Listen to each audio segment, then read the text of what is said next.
देखिए ये अब पकने लगा है और अब हम इसको छानने जा रहे हैं।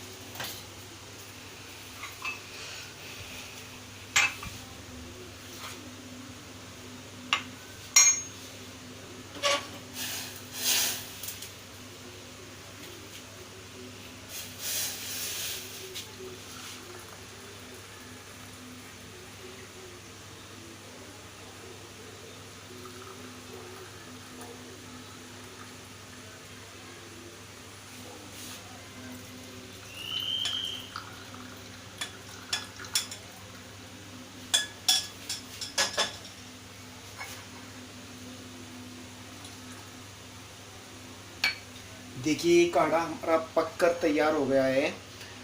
अब आपको सिप की तरह इसको पीना है और इस वीडियो को ज़्यादा से ज़्यादा लाइक कीजिए, सब्सक्राइब कीजिए।